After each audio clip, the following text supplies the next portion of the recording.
Olá pessoal, o meu nome é Richard. Eu quero dizer que você, como nosso convidado nessa noite, é muito, mas muito bem-vindo. Nós temos preparado esse espaço, esse momento, para que você tenha realmente uma boa experiência junto neste encontro.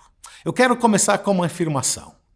Eu gosto de sorvete de chocolate. Talvez você também goste de sorvete de chocolate ou, quem sabe, como alguns da minha família, prefere sorvete de frutas vermelhas ou qualquer outro sabor. Na verdade, nós entendemos que o gosto individual é um gosto pessoal, é por preferências pessoais e gosto não se discute e nós podemos até concordar nisto. Outra coisa que nós não discutimos são as necessidades básicas da vida. Muito embora sorvete é um alimento, não é um alimento adequado para a nossa sustentação. Nós precisamos de alimento diário para sustentar a nossa vida e nisso também todos nós concordamos. Agora veja como que é curioso. Nós falamos de alimentação. Por um lado, são os gostos pessoais, sorvete de chocolate, sorvete de frutas vermelhas, é a sua escolha, a minha escolha. Por outro lado, existe uma necessidade básica que nós temos todos de uma alimentação boa, sadia, sólida, dia após dia, para sustentar de uma maneira saudável a nossa vida física e material. E essas coisas nós não discutimos. Mas e as coisas do coração? E as coisas concernentes às nossas emoções, aos nossos sentimentos, até os nossos pensamentos, que tal as coisas relacionadas a Deus? Será que é uma questão de gosto pessoal? Será que tem a ver com necessidades básicas do ser humano? Essas são algumas questões que nós queremos começar a investigar juntos nesse nosso encontro. Nós temos alguém que há 3.000 anos atrás investigou justamente essas questões. É o rei Salomão, e já vamos ouvir um pouco mais sobre ele, mas eu quero começar com algo que ele escreveu, veja, 3.000 anos atrás, hein? No livro que ele escreveu de Eclesiastes, capítulo 1, a partir do versículo 12, acompanha comigo aquilo que o rei Salomão já escreveu. Ele disse: eu, o sábio, já fui rei sobre Israel em Jerusalém. Dediquei o coração a examinar e investigar com sabedoria tudo o que se faz debaixo do céu. Que tarefa pesada é essa que Deus atribuiu aos homens?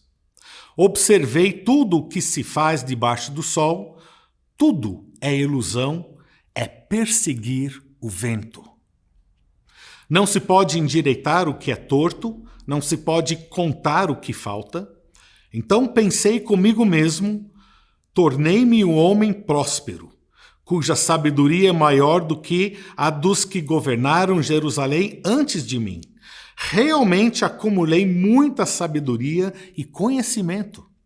Por isso, ele diz, dediquei o coração a compreender a sabedoria e o conhecimento, mas aprendi que isso também é perseguir o vento.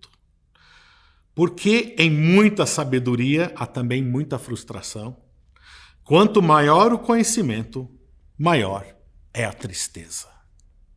Olha as palavras do rei Salomão, que são tão atuais, parece que foram escritas para o nosso dia de hoje, 3.000 anos atrás, meu querido.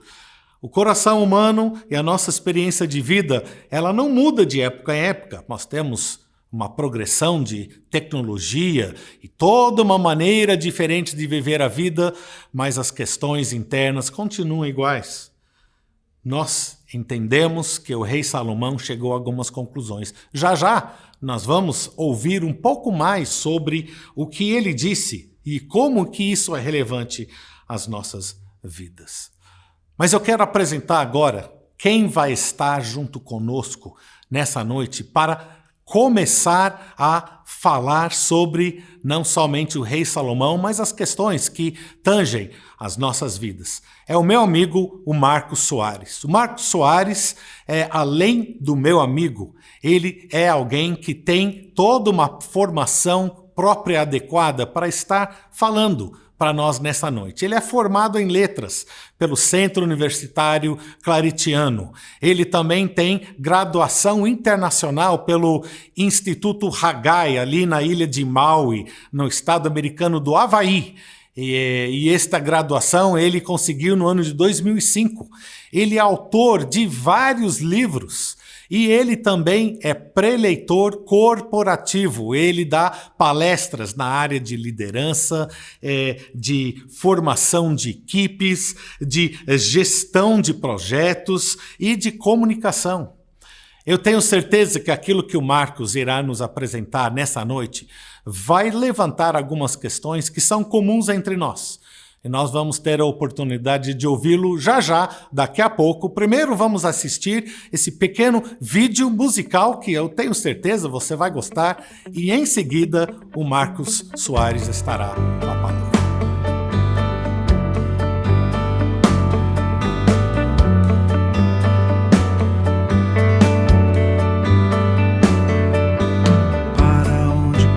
Para onde corre a vida? Para onde corre você? Para onde corre o tempo? Que a gente nunca encontra tempo pra parar de correr. Para onde corre a cidade? Para onde corre o metrô? Para onde corre o relógio?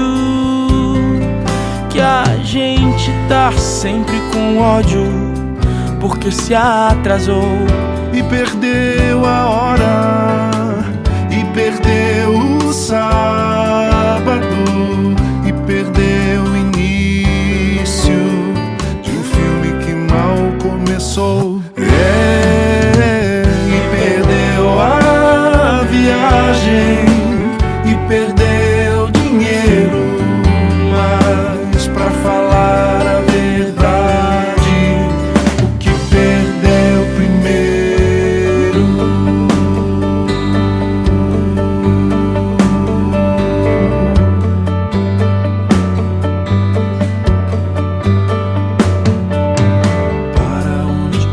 Para onde corre a polícia?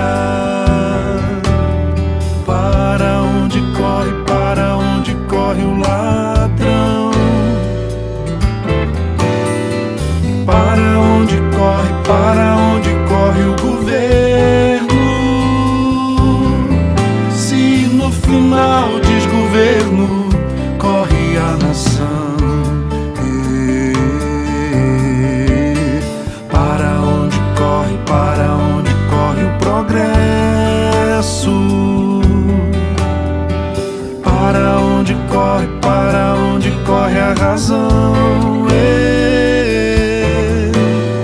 Para onde corre o futuro?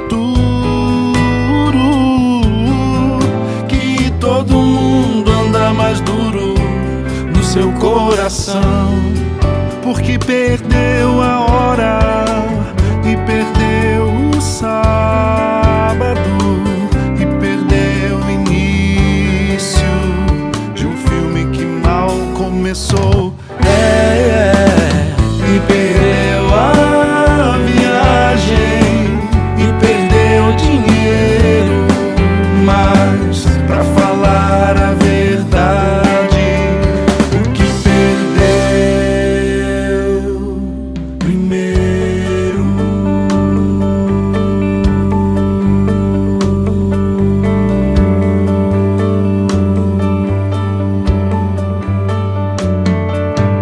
Para onde corre, para onde corre, pra onde corre, para onde corre, para onde corre, para onde corre,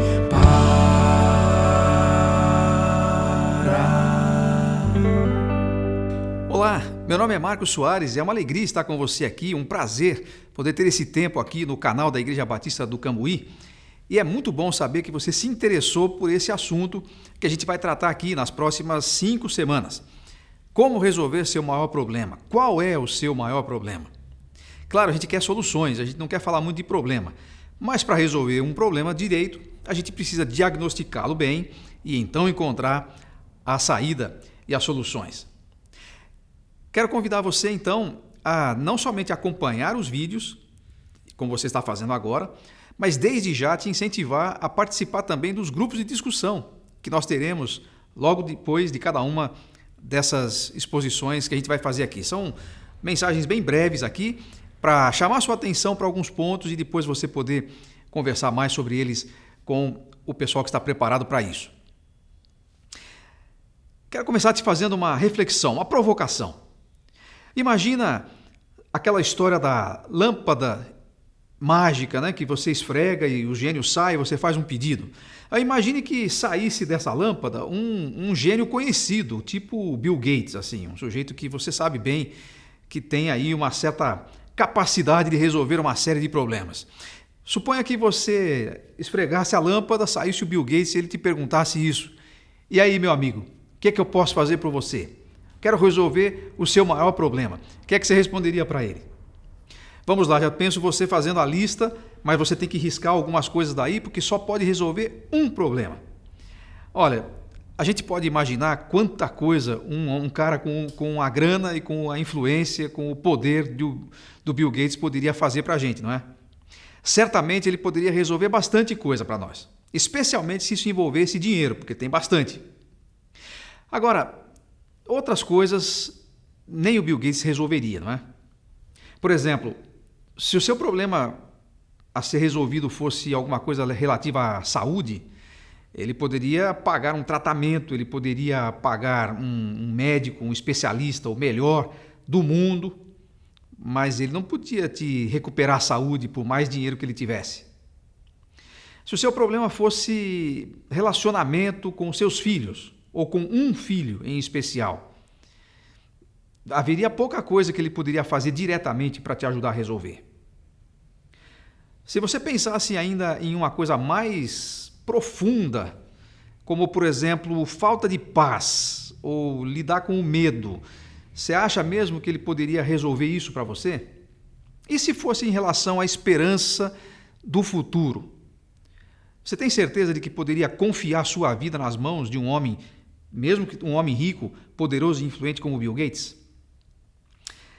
Sabe que, na realidade, se nós formos pensar com um pouquinho mais de calma e de profundidade, a gente vai perceber que aquelas coisas que nós consideramos o grande dilema da nossa vida, raspando um pouquinho abaixo da superfície, a gente vai perceber que elas são apenas o sintoma de um problema muito mais profundo.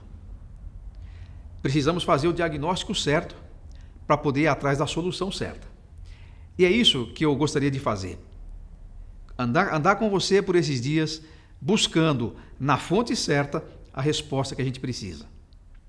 Muitas pessoas e muitas filosofias, muitas teorias têm sido desenvolvidas para tentar responder a essa pergunta. Para tentar fazer com que a gente encontre o propósito, o sentido da vida.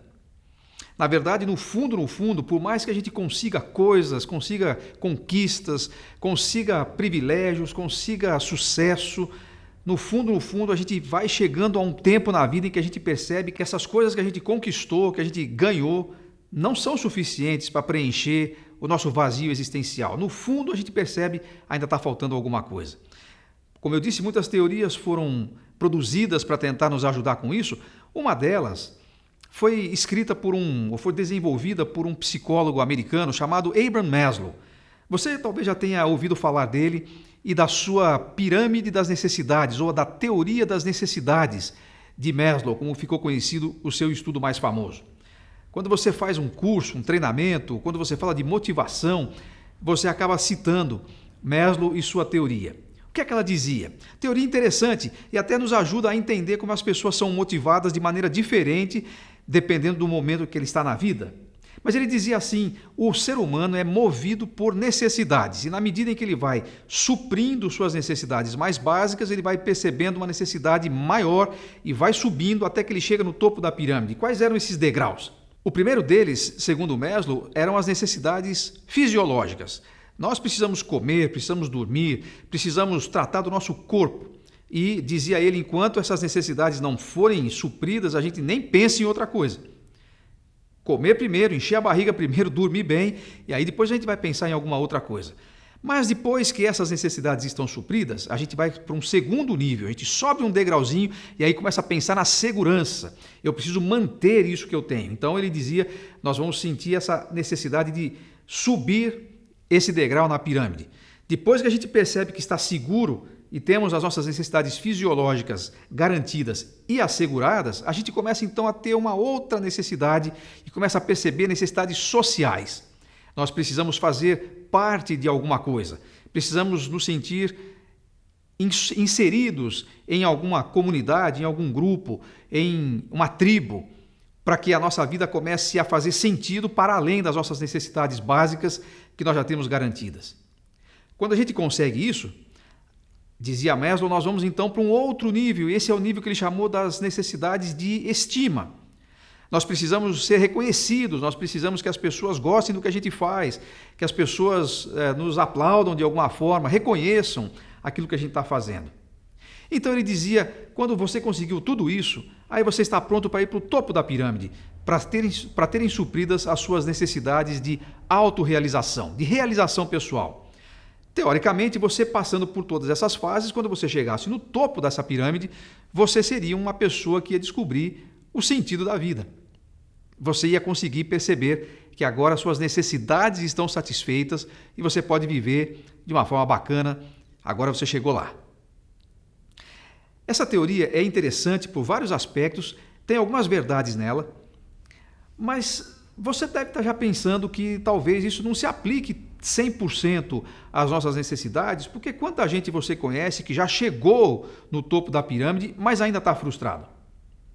Eu quero te contar rapidamente aqui a história de um homem que você talvez já tenha ouvido o nome, o rei Salomão, que antes, quase 3.000 anos antes de o Maslow fazer esse estudo, ele já perverteu meio que a lógica do Maslow, porque ele foi um sujeito que passou por todos esses níveis. Ele era príncipe, nasceu num palácio.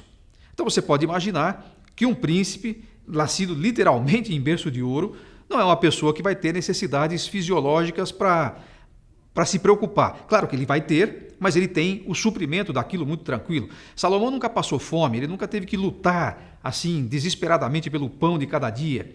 Ele não era daqueles que precisava vender o almoço para comer a janta. Não, ele nasceu num berço de ouro, estava tranquilo a respeito disso.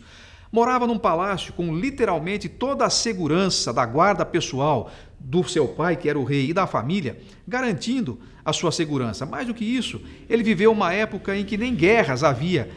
O seu país não estava envolvido em conflitos, estava tudo tranquilo. Eles estavam vivendo uma época muito, muito próspera do seu país. Necessidades sociais? Você está brincando. Salomão, primeiro príncipe, depois rei, casa sempre cheia, palácio lotado, amigos, festas, gente querendo falar com ele. Estava tranquilo a respeito disso. E as necessidades de estima? Nem se fale. Salomão virou uma celebridade, era um homem muito sábio. Ele recebia pessoas do mundo inteiro, não era meia dúzia de gente de qualquer tipo, não. Ele recebia reis, recebia rainhas, estadistas, recebia homens sábios como ele para debater. E as pessoas o reverenciavam como alguém que sabia muito. E a realização pessoal? Ele mesmo foi quem disse. Não houve nada que ele pensou em fazer que ele não fez. Nenhum projeto, nenhuma ideia, nenhum sonho de consumo. Tudo o que ele pensou em fazer, ele realizou. Pouca gente no mundo, pouca gente na história pode dizer isso. Muito bem.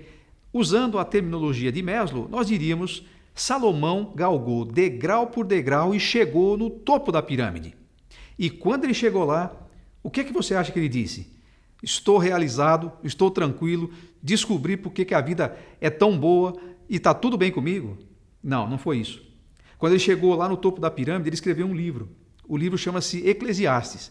E nesse livro, ele narra em primeira pessoa a situação de um homem angustiado, amargurado, de mal com a vida e que concluiu, sabe o quê? Chegar ao topo da pirâmide é correr atrás do vento. Eu corri a minha vida inteira, realizei tudo o que eu quis. Para que serviu tudo isso? Talvez você conheça essa sensação. Porque, em geral, nós estamos em um dos dois momentos da vida. Ou nós estamos correndo para chegar no topo, ou nós já estamos no topo e olhando para trás e dizendo, não valeu a pena. A gente acredita que no fim do arco-íris realmente tem um pote de ouro, embora a gente saiba que isso é lenda e que não funcionou para ninguém, mas de alguma maneira e por alguma razão a gente pensa, não, mas comigo vai ser diferente. Eu vou continuar tentando, eu vou tentar mais forte, eu vou fazer mais cursos, eu vou tentar outras estratégias, eu vou fazer outro planejamento, porque quando eu chegar lá comigo vai ser diferente. Salomão já nos avisa, 3.000 anos antes de Maslow, não vai rolar. Existe alguma coisa nos estudos de Maslow, existe alguma coisa na experiência de Salomão que nos leva a acreditar a vida não pode ser só o que a gente acha que é. A vida não pode ser sem sentido. Tem que haver alguma coisa. O que é que está faltando na equação da vida? Sabe que o próprio Salomão descobriu a resposta? Nesse seu livro, no livro de Eclesiastes, embora tão triste, tão melancólico, tão até depressivo, ele vai falando de coisas que ele está aprendendo e que ele viveu debaixo do sol, como ele diz, na perspectiva terrena. Como é que o ser humano limitado consegue, através de suas teorias e de suas experiências, buscar e não encontrar o sentido da vida, mas finalmente ele dá quase como um grito de liberdade, como um grito de descobrir o que é. E ele fala assim: Deus fez tudo formoso no seu devido tempo e colocou a eternidade no coração do homem. Opa, acho que encontramos o segredo. Sabe qual é o X da equação da vida que dá sentido a ela? Eternidade. O que significa isso?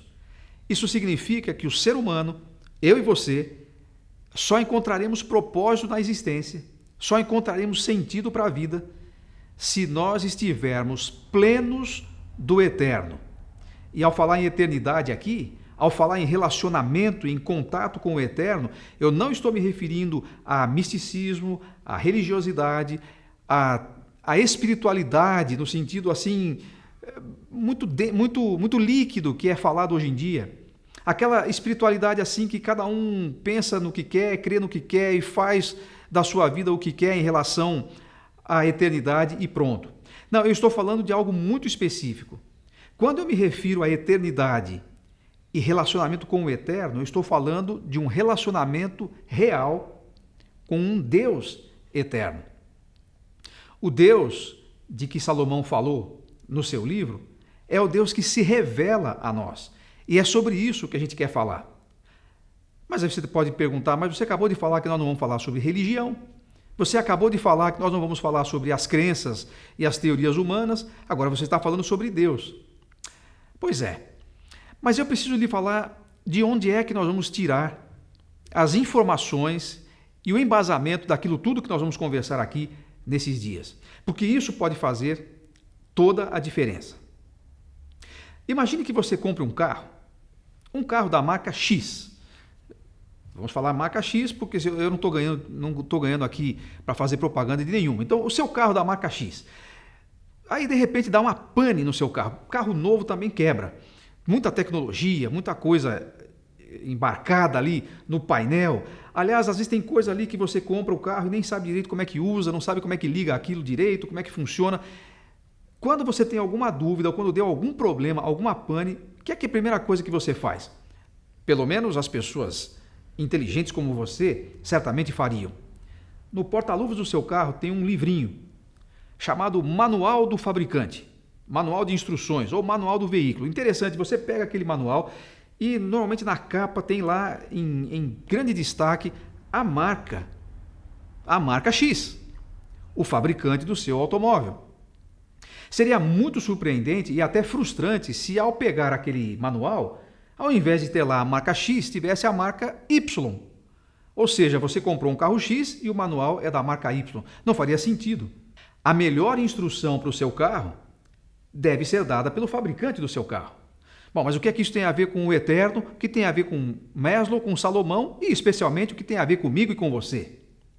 A questão é que quando nós queremos saber qualquer coisa a respeito da vida, seu propósito, seu sentido, como ela funciona e como ela deve ser vivida, infelizmente, ao invés de buscarmos no manual do fabricante, nós vamos buscar em uma série de outros manuais que foram criados por pessoas que estão com as mesmas dúvidas que você.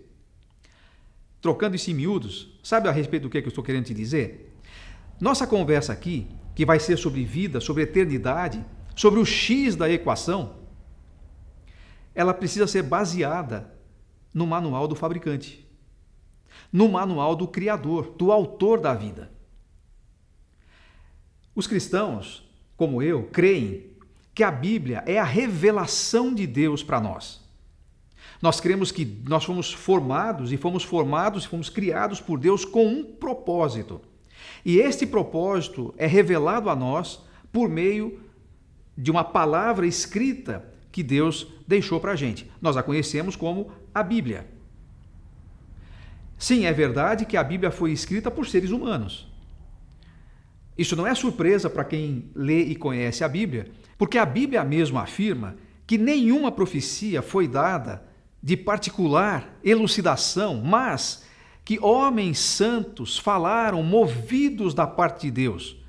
O que significa que, embora seja verdade que Deus tenha usado homens para escrever a sua palavra, ele tenha se revelado a seres humanos, e é ótimo que seja assim, porque assim nós podemos entender o que eles estão falando, Deus moveu, ou seja, é o próprio Deus, em última análise, que é o autor da Bíblia. Ele usou escritores, mas ele moveu esses escritores de acordo com o seu desejo para se revelar a nós.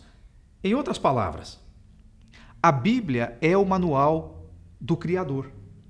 Se você quer saber como a vida funciona, como a vida deve ser e para onde a vida vai, o melhor lugar, o mais seguro e o mais coerente onde buscar informações é a palavra de Deus.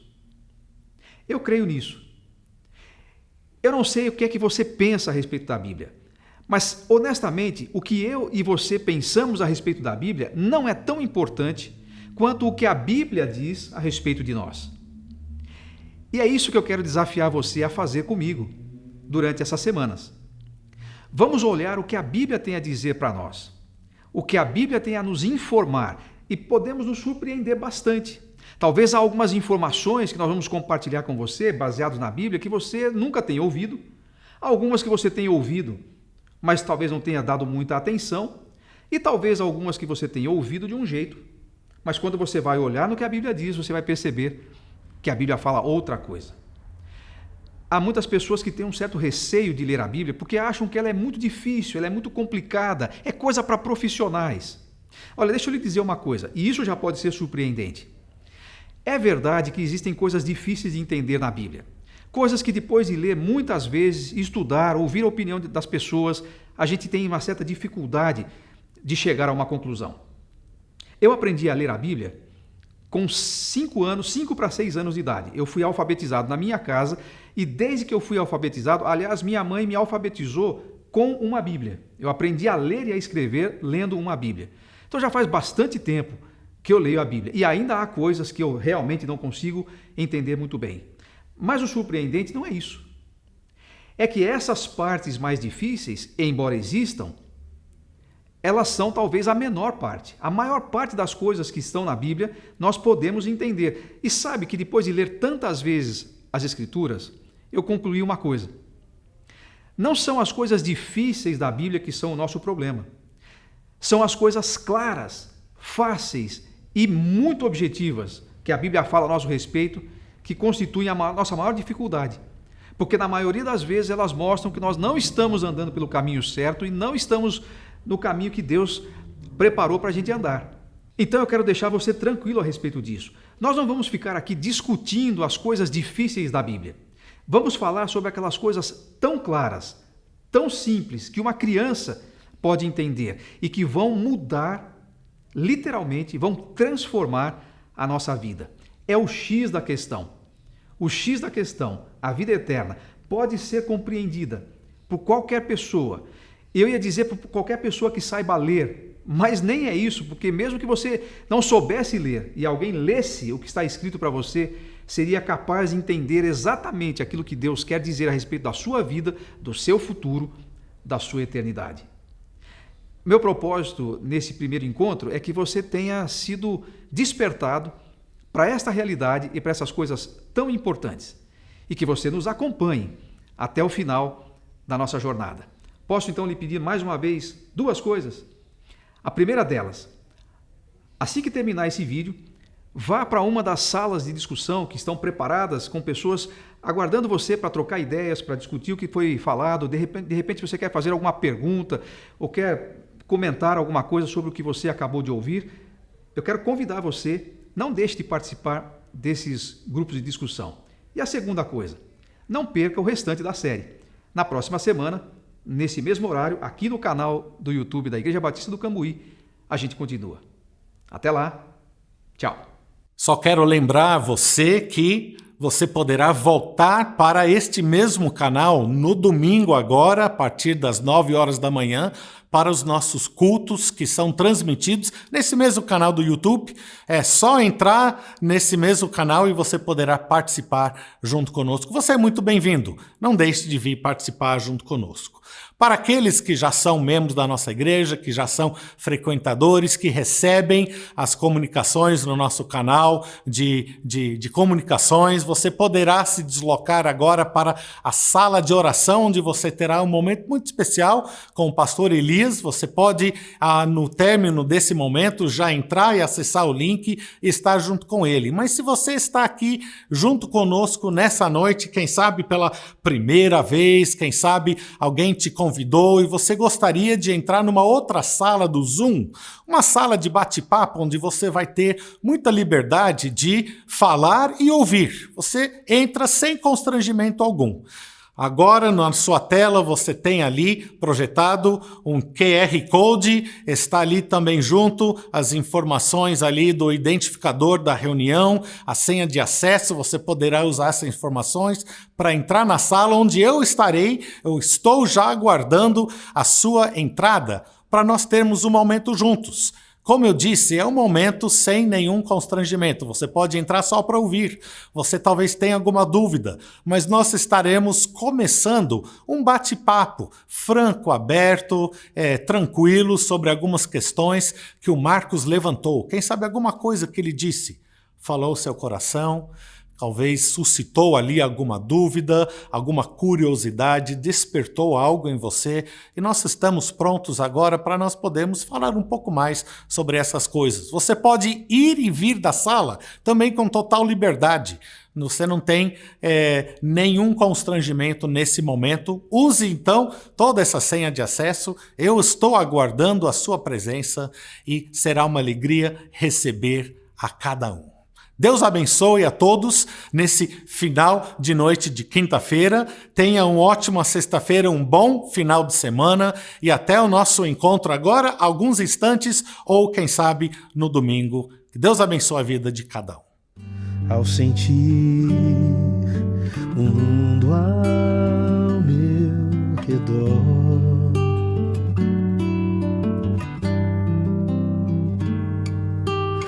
nada vi que pudesse ser real. Quem gravou isso foi o Jairinho, não foi o Paulo. Descobri que todos buscam paz, porém em vão, pois naquilo que procuram não há solução, não há solução. Só em Jesus a paz real eu pude encontrar, o seu amor pude experimentar. Me entreguei a Cristo e a vida eterna vou gozar.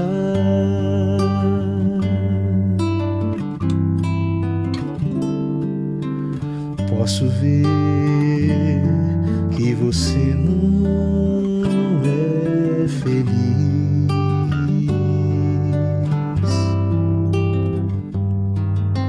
Vou dizer que não pode ser feliz.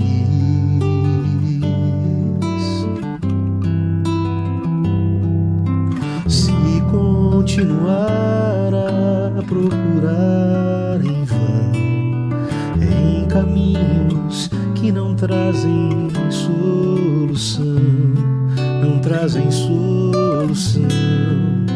Só em Jesus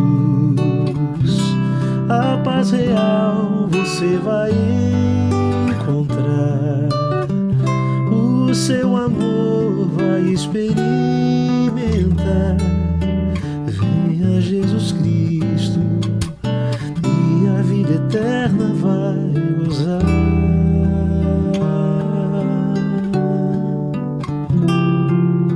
Venha Jesus Cristo e a vida eterna